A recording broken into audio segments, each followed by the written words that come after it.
கமலத்தை திருகரத்தில் ஏந்தும் ராமா பண்டரிக ராமா ராகவா உன் பொன்னடி பாதர் கமலம் போற்றி போற்றியே நாயகா சரணம் அப்பனே நாயகா சரணம்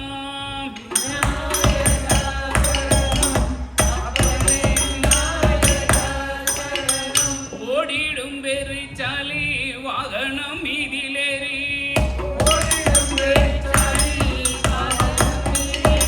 உலகை வலம் வந்த உத்தமன் மூத்த மகன்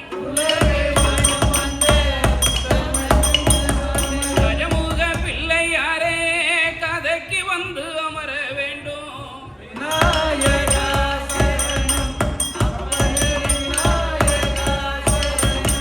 ஓங்கட்டை காலும் குட்டகையும் கனத்த நல்ல வயிறுடனே நீ மோதக உருண்டைக்கு தாம் மூஞ்சூரிலும் வந்தவனே அந்த முக்கண்ணனின் மூத்த மகன் முன்னால் வந்து அமர வேண்டும்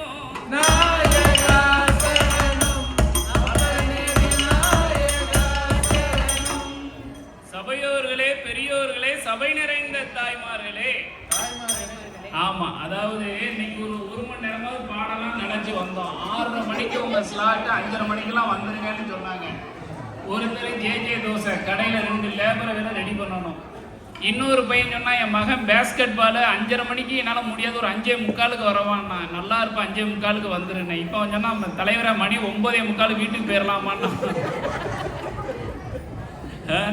நன்றி உரை இன்னைக்கு நிறைய கதைகள்லாம் சொல்லுவோம் இன்னைக்கு இந்த திருவிழால பொங்கல் திருவிழால உங்களுக்கு ஒரு நன்றி உரை மட்டும்தான் சொல்ல போறோம் ஏற்கனவே காவேரி கடை சொன்ன ஏக்கா வில்லுப்பாட்டுக்கு நம்மளை டிஎஸ்பிசில இருந்து கூப்பிட்டுருக்காங்க நம்ம கண்டிப்பா வில்லுப்பாட்டுக்கு போறோம் நல்லபடியா பாடிட்டு வர்றோம் அப்படின்னு காவேரி அக்கா சொன்னாப்புல எனக்கு கொஞ்சம் சளி பிடிச்சிருக்கு பாட முடியாது பரவாயில்லையான்னாங்க நீங்க எப்பவும் போல எப்படி அமைதியா இருப்பீங்களோ அப்படியே உட்காருங்க அதுவே போதும் அவங்க சொன்னாங்க இல்ல கொஞ்சம் குரல் தடுமாற்றமா இருக்குமே அப்படின்னாங்க இல்ல பரவாயில்லக்கா நாங்க அட்ஜஸ்ட் பண்ணிக்கிடுதோம் நீங்க லிப் மூமெண்ட் மட்டும் கொடுங்க வீதியை நாங்க பார்த்துக்கிடுதோம் அதனால இந்த சபைக்கு வந்த நீங்கள் அனைவரும் இந்த பொங்கல் திருநாளையும் இந்த தை மாத பிறப்பையும் முன்னிட்டு எப்படியெல்லாம் வாழ வேண்டும் என்று உங்களை வாழ்த்துகிறோம் தெரியுமா எப்படி மங்கள வாழியவே வாழியவே மங்களம் வாழியவே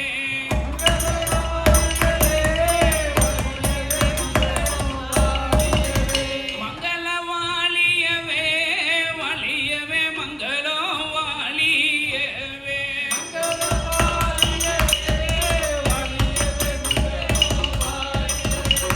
இத்தலத்தில் வாழ்ந்து வரும் மக்கள் எல்லாம் வாழ்க வாழ்க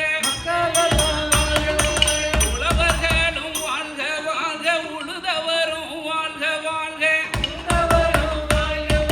உண்ண நல்ல உணவு போட்ட நல்ல உள்ளம் வாழ்க வாழ்க அன்னதானம் போட்டவர்கள் அனைவரும் வாழ்க வாழ்க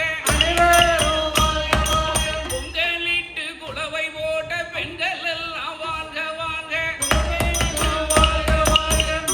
அதாவது இந்த பஞ்சத்துக்கு ஆண்டியோ இவன் பரம்பரை ஆண்டியோன்னு சொல்லுவாங்க இந்த துர்க்கையம்மன் கோயிலுக்கு தான் நான் அடிக்கடி போவேன் அங்க போனா நமக்கு ஒரு மரியாதை உண்டு என்ன மரியாதை அந்த பரணி ஐயாவுக்கு பாத்திரம் விளக்குவோம் பின்னாடி கிடக்குற மிச்ச பாத்திரத்தையும் விளக்குவோம் அதனால எல்லாரும் நம்மளை தேடுவாங்க ஐயா எப்போ வருவேன் பாத்திரங்களோ மாதிரி அம்மா கழுத்துல இருக்க 5 பவுன் சைனியா எனக்கு தருவாரு என்ன கூப்பிட்டு எப்போ வருவீங்க அப்பவுமே நான் புரிஞ்சுக்கிடணும் 7 திருவாசி 80 குத்து விளக்கு எனக்கு அப்படின்னு நான் ஒரு நாள் இப்படி எல்லாம் போய்கிட்டு இருக்கும்போது அங்க கோமலாக்கான்னு ஒரு அக்கா இருக்கா ரொம்ப கெட்டிக்காரி தங்கமான மனசுக்காரி ஒரு நாள் நான் ஆபீஸ்ல இருந்தேன் ஆலன் எங்க இருக்கீங்கோ அப்படின்னா சரி நான் சொன்னேன் அக்கா ஆபீஸ் முடிச்சுட்டு போகும்போது வீட்டு வழியா வந்துட்டு போங்க அப்படின்னா ஏங்கா அப்படின்னா இல்ல கொஞ்சம் சாப்பாடு வச்சிருக்கிறேன் அது நல்லா அழகா சமைச்சு வச்சிருக்கேன் உங்களுக்கு கொடுத்து விடுறேன் வீட்டுல நீங்க பொஞ்சாதி பிள்ளைங்க எல்லாம் சாப்பிடுங்கன்னா சரி.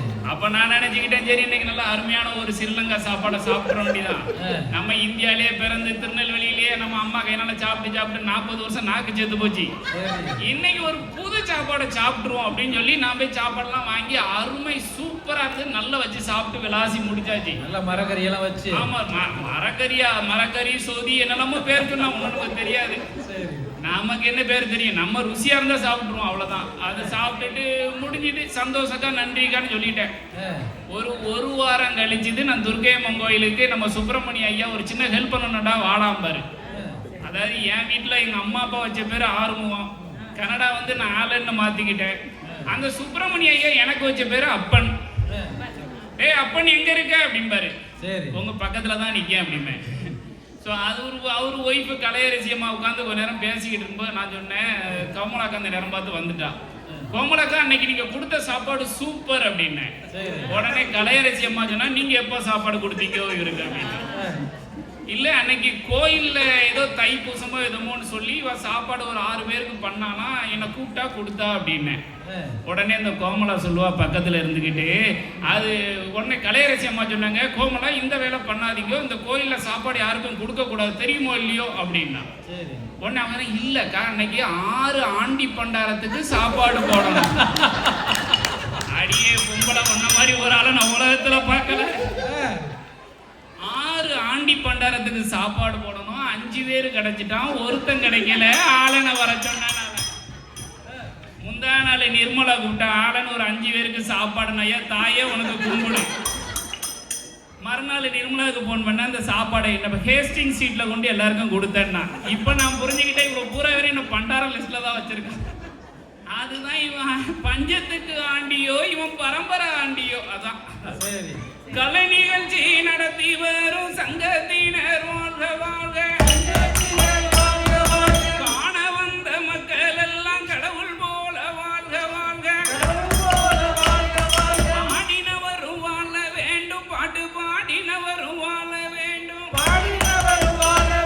அமர்ந்தவரும் வாழ வேண்டும், அமர்ந்து தூங்கியவரும் வாழ வேண்டும், நீங்க பார்த்தவரும் வாழ வேண்டும், பார்க்காதோரும் வாழ வேண்டும், நீங்க படித்தவரும் வாழ வேண்டும், எங்களை பார்த்து சிரித்தவரும் வாழ வேண்டும். சிரித்தவர்னு ஒரு விஷயம் ஞாபகம் வந்துட்டேன். சரி, இங்க தமிழ் சங்கம் ஒரு 50 ஆயிட்டு, இப்போ அது எத்தனையில போய் முடிய போதோ தெரியல. 51 போட்டோம், அது ஒன்றும் பிரச்சனை இல்லை. எல்லாம் அங்க போறது இங்க வர நமக்கு பிரச்சனை இல்லை. வில்லுப்பாட்டு எங்கேயாவது இருக்கும், ஒன்றும் அங்க கேப்புக்கு ஆள் வேணும், அது நம்ம தான். சரி. அதே மாதிரி இந்த தமிழ் ஸ்கூலும் ஒரு 7-8 தமிழ் பள்ளிக்கூடம் வச்சுட்டாங்க. ஒரு தமிழ் பள்ளிக்கூடத்துல எங்களை கூப்பிட்டாங்க, நீங்க வாங்க உங்க டீமா வாங்க பட்டிமன்றம் பண்ணணும், நீங்க பட்டிமன்றத்து தலைவரா உட்காருங்க, நீங்க தமிழ் நல்லா பேசுறீங்க உட்காருங்கன்னாங்க.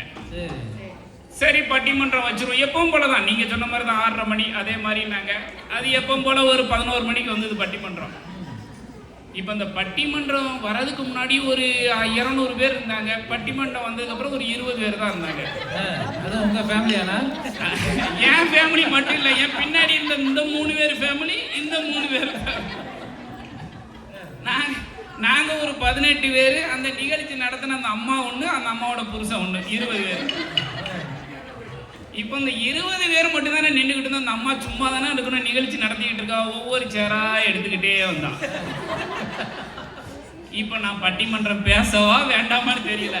இந்த 20 பேர் இருக்கிற ஆளுடையும் ஒவ்வொரு அப்படி எந்திரிங்கன்னு சேர் எடுத்தான். இந்த 20 பேரும் நட்டமாவே நின்னாங்க. இப்போ பட்டிமன்றத்தை சீக்கிரம் முடிக்கணும். சரி நான் பட்டிமன்றத்தை முடிச்சிட்டோன்னு கீழே இறங்கினோன்னு எல்லாரும் கை கொடுத்தாங்க. சூப்பர் சூப்பர், நேரம் தான் இல்லை அப்படின்னாங்க. இவங்க என்னோட நேரம், ஆமாங்க நேரம் தான் இல்லைன்னு. நேரம் தான் இல்லைன்னு மறுநாளும் சொன்னாங்க, விட்டுட்டேன். துர்க்கையம்மன் கோயிலுக்கு போனால் அங்கே ஒருத்தர் வந்தார், நேரம் தான் இல்லைன்னாரு, விட்டுட்டேன். என்னடா யாரை பார்த்தாலும் நேரம் இல்லைங்க. மறுவாரம் சனிக்கிழமை தமிழ் பள்ளிக்கூடத்துக்கு போகும்போது அங்கே ஒரு ஆர்கனைசர் அம்மா சொன்னிச்சு, பட்டிமன்றம் நல்லா இருந்தது, நேரம் தான் இல்லைன்னுச்சு. இது என்னடா பார்க்குறவ பூரா வேறு நேரம் இல்லைங்கிறா. அப்போ நான் சொன்னேன், ஆமாங்க நேரம் இல்லை, நான் தான் கொஞ்சம் அதிகம் பேசிட்டேன் போலையோ அப்படின்னேன். உடனே அந்த பொம்பளையாள் சொல்லுது, அதை எப்படி என் வாயால சொல்லுவேன், நீங்க தான் அதிகம் பேசினதுனால. என்ன பட்டிமன்றத்துக்கு தலைவரா இருக்குன்னு சொல்லிட்டு ஒரு வார்த்தை கூட நான் பேசலாம். அந்த அம்மா வந்து சேர பூரா எடுத்தா, என்ன பாக்குறேன் பூரா நேரம் தான் இல்லைன்னா இதெல்லாம் போக இந்த தமிழ் பள்ளியோட ஆர்கனைசர் கேட்டால நேரம் தான் இல்லைன்னால. அப்ப நான் கேட்டதுக்கு எப்படி சொன்னா, ஆமாங்க நீங்க தான் அதிகம் பேசுறீங்கன்னா. நான் நினைச்சிட்டேன் இனி பள்ளியோட பக்கம் நான் வர மாட்டேன். 6 இன்ச்சுக்கு மேக்கப் போட்ட அன்னையர்கள் வாழ்க வாழ்க, எங்க அடுக்கடுக்கா போட்டு வைத்த அக்காமார்கள் வாழ்க வாழ்க, இங்க கோபப்பட்டவரும் வாழ்க வாழ்க, கொரட்டை விட்டவரும் வாழ்க வாழ்க, கோபப்பட்டவரும் வாழ்க வாழ்க, கொரட்டை விட்டவரும் வாழ்க வாழ்க, நீங்க நின்னவரும் வாழ்க வாழ்க, நிதிரை கொண்டவரும் வாழ்க வாழ்க, நடந்தவரும் வாழ வேண்டும், நாட்டியம் புரிந்தவரும் வாழ வேண்டும். இந்த நடந்தவரே நாட்டியம் புரிந்தவர்னு ஒரு விஷயம் ஞாபகத்துக்கு வந்துச்சு. அவன் எப்படி நீங்க போகும்போது சொல்லதான் போறீங்க, வில்லு பாட்டு நல்லா இருந்து நேரம் தான் சரியில்லை அப்படின்னு. நானும் புரிஞ்சுக்கிடுவேன் இதான் கதை அப்படின்னு. அவங்க வில்லு பாட்டுக்காண்டி உட்காரல, சர்டிபிகேட் எப்படா கொடுப்பாங்கன்னு பார்த்துட்டு இருக்காங்க. 4 சர்டிபிகேட்டை கொடுத்து 40 வீட்டுல வாங்கிக்கோங்கட்டாரு. இந்த கோயில்ல போனோம்னா நம்ம கொஞ்சம் சும்மா இருக்கணும். நம்மளால என்னெல்லாம் சும்மாவே இருக்க முடியாது, துருன்னு இருக்கணும். என்னால 3 மணி நேரம் இந்த பரணி ஐயாவுக்கு அதாவது சொல்லுவாங்க, எங்க ஊர்ல சொல்லுவாங்க, கூட்டத்தை கண்டா கோமரத்தாடிக்கு கொண்டாட்டம் அப்படிம்பாங்க. என்னன்னா அந்த கூட்டம் அதிகமா இருந்தா அந்த பூசாரி ஹாப்பி ஆயிடுவாராம். 1/2 மணி நேரத்துல முடிக்க வேண்டிய பூஜை அன்னைக்கு 3 மணி நேரம் வச்சு கும்முன்னு கும்பிடுவாரு. பார்த்துக்கிட்டே இருந்துட்டு மணி அடிச்சுட்டே இருப்பாரு. பரணி ஐயா அந்த திருவிழா டயத்துல நீ பாப்பாரு, கூட்டம் நல்லா இருந்ததா மந்திரத்தை வச்சு விளாசிடுவாரு. இப்படி பண்ணிக்கிட்டு இருக்கும்போது ஒரு 10ஆம் கிளாஸ் தான் படிப்பான் ஒரு பையன். அவன் அந்த கோயில்ல போய் மணியை அடிச்சுக்கிட்டே கிடந்தான். ஏன்னா இவர் தான் பூஜை நிப்பாட்ட மாட்டேக்கார. பரணி ஐயாக்கு பின்னாடி 2 ஐயா அசிஸ்டண்ட்டை கூப்பிட்டுட்டாரு. ஒரு ஐயா வயசான ஐயா. அந்த வயசான ஐயா மணியை அடிச்சு பார்த்தாரு, கை வலி தாங்க முடியல, இந்த கையை அண்டை கொடுத்துட்டாரு. இப்படி வச்சு அடிச்சுக்கிட்டு இப்போ எனக்கு சிரிப்பு தாங்க முடியல, இப்படி வச்சு முடியலை. அதுக்கப்புறம் இந்த கையில மணியை பிடிச்சிக்கிட்டு இப்படி வச்சு அடிச்சுக்கிட்டு இருந்தாரு. இன்னமும் ஒரு நிப்பாட்டல பரணி. இவரு பரணி ஏன் நிப்பாட்ட மாட்டேக்காரு. அந்த வயசான ஒரு நிலைமையோ பரிதாபம். என் பக்கத்துல ஒரு 10ஆம் கிளாஸ் படிக்கிற பையன் இந்த பெரிய மணியை போட்டு அடிச்சுக்கிட்டே கிடக்குறான். நான் எந்திரிச்சேன், தம்பி உங்களுக்கு கொஞ்சம் ஹெல்ப் பண்றேன், நீங்க உட்காருங்கன்னு சொல்லி மணியை வாங்கி அடிச்சேன். நானும் எவ்வளவு நேரம் தான் அடிக்க முடியும். நான் அந்த வயசான ஐயா மாதிரி தான் இந்த கையை மாத்தினேன், இந்த கையை மாத்தினா முடியல. இந்த தம்பி கீழே உட்கார சொன்னோம்ல, அவனை தம்பி கொஞ்சம் எந்திரிங்க, இந்த மணியை அடிங்கோ அப்படின்னு.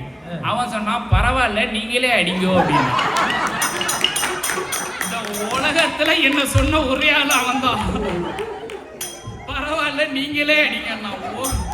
ஒரு விஷயம் தெரிஞ்சுக்கோங்க, சும்மா ஓரமா போற பாம்பை பிடிச்சி வேட்டிக்குள்ள விடக்கூடாது. அது போறது போயிட்டு போகுது, அதை வேட்டிக்குள்ள விட்டுட்டு குத்துதேம்பான குடையுதேம்பான. அவன் அடிச்சவனை நான் சும்மா இருக்காம எந்திரிச்சு, தம்பி நீங்க ரொம்ப நேரம் அடிச்சிட்டீங்க உட்காருங்கன்னு சொன்னதுக்கு அவன் சொல்றான், பரவாயில்ல நீங்களே அடிக்கோங்க. நான் கண்ணீர் வந்துட்டு யாரடா கூப்பிடலான்னு பார்த்தேன். இந்த பையன் அப்பா பார்த்து வந்தான், நம்ம ஜெயிங்க வா அப்படின்னு. இதை கொஞ்சம் பிடி தண்ணி குடிச்சிட்டாரு. கிச்சன் போனே வரவே இல்லை. வாங்கடா நீங்களாவது மணியாது, துர்க்கையம்மா எனக்கு கொடுத்தது போதும், என்னால முடியாது இதுக்கு மேல. பரணி ஐயர் பார்த்துருப்பாரு, ஆள் மாத்தி வர்றாங்க, இன்னும் கொஞ்சம் பூஜை ஏத்துவோம். அவரு இன்னும் ஏத்துனா நான் ஓடிடுவேன். மறுநாள் வேலைக்கு போகணும். மைக்கு செட்டு வைத்தவர்கள் மங்களமாவா